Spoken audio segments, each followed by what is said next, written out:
চুপ সব রাজনৈতিক দল। দমকল মন্ত্রী পৌঁছালেন ৩২ ঘন্টা পর, যেখানে তিনি ৩টি ইঞ্জিন গেলেই পৌঁছে যান। বিজেপির কোনো বড় নেতার দুর্ঘটনাস্থলে দেখা মেলেনি। ভোটের মুখে নেতারা দুর্ঘটনাস্থলে যায়নি। ভোটের মুখে এরকম ঘটনা নিয়ে কেন মুখে খুলুক সব পক্ষেরই? সব পক্ষের না, আজকে কংগ্রেসের দেখবেন কলকাতায় যুব কংগ্রেসের নেত্রী সাইনা জাভেদের নেতৃত্বে আজকে কলকাতায় প্রতিবাদ করা হচ্ছে, দেখতে পাবেন।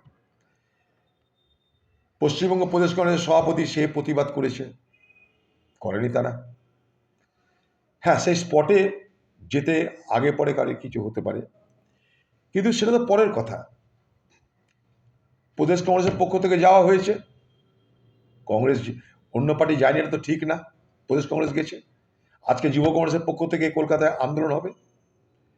কিন্তু প্রশ্নটা হলো অন্য জায়গায়, যে দমকল মন্ত্রী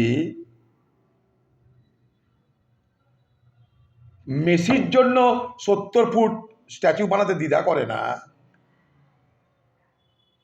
নিজের পরিবারের আত্মীয় স্বজন গোষ্ঠী ভাগনা ভাগ্নিকে নিয়ে খেলার 12টা বাজিয়ে চলে যায়, কোটি কোটি টাকা কামিয়ে নেয়, সেই আমাদের দমকল মন্ত্রী কার দম খেয়ে সেখানটায় যায়নি? সেখানে যেতে তার 32 ঘন্টা দেরি হলো কেন? কেন সে 32 ঘন্টা পর সেখানে গেছে? এই দায়িত্ব জ্ঞানহীনতার জন্য তাকে এক্ষুনি মন্ত্রক থেকে তাড়িয়ে দেওয়া উচিত। তাড়িয়ে দেওয়া উচিত। বাংলার মুখ্যমন্ত্রী আপনি কি করছিলেন? দমকল মন্ত্রীকে বলতে পারেনি তাতে তুমি যাও? আপনি নিজে গেছিলেন, খোকাবাবু গেছিল, 10 লাখ টাকা করে দিয়ে দিবেন। ধর্ষণ হলে 5 লাখ, আগুনে পুড়লে 10 লাখ, রেট তো করাই আছে। প্রশ্ন আমার একটাই, যে এ বাংলার এই সর্বনাশ করার অধিকার আপনাকে কে দিয়েছে? আপনাদের কে দিয়েছে? বিনা লাইসেন্সে, বিনা ফায়ার অডিট করে এই রকমের মানুষের জীবন নিয়ে ছিনিবিনি খেলার অধিকার কে দিয়েছে?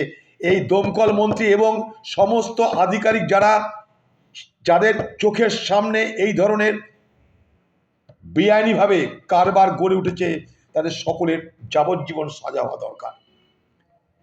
বাংলার মুখ্যমন্ত্রী এই সমস্ত গরিব মানুষের মৃত্যুর দাম 5 লাখ 10 লাখে নির্ধারণ না করে শাস্তি দেওয়ার ব্যবস্থা করুন। কি করে এত বড় বড় সেখানটায় কারবার গড়ে উঠলো? কি করে এত বড় সেখানটায় বিল্ডিং অট্টালিকা গড়ে উঠলো? কি করে গুদাম গড়ে উঠলো? কার পারমিশন নিয়ে, কার কাছে অনুমতি নিয়ে? তার তদন্ত হোক এবং এই সমস্ত অপরাধীদের যাবজ্জীবন সাজার ব্যবস্থা করুন। আমরা যাবজ্জীবন সাজা চাইছি এইসব অপরাধীদের। এরা খুনি। আজকে এটা মৃত্যু নয়, এটা খুন।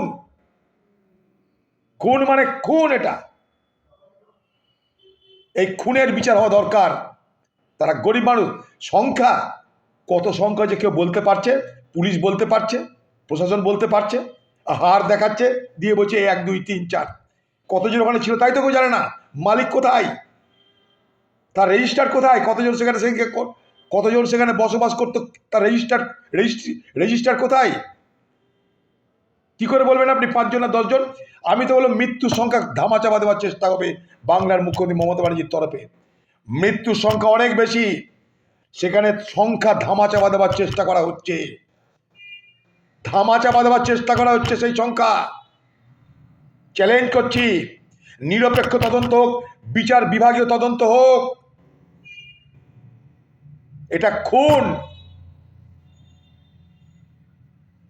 খুন সরাসরি হলেও হয়, তোমার অমনোযোগিতার জন্য কারণ মৃত্যুটাও খুন হয়, সেটারও সাজা আছে। আমার ভুলে, আমার উদাসীনতায়, আমার চৌর্যবৃত্তিতে, আমার কারচুপিতে, আমার দুর্নীতিতে কোনো মানুষের মৃত্যু হলে সেটাও এক ধরনের খুন, সেটাও এক ধরনের কালপাবিলিটি, সেটাও এক ধরনের অপরাধ। তার সাজা কই?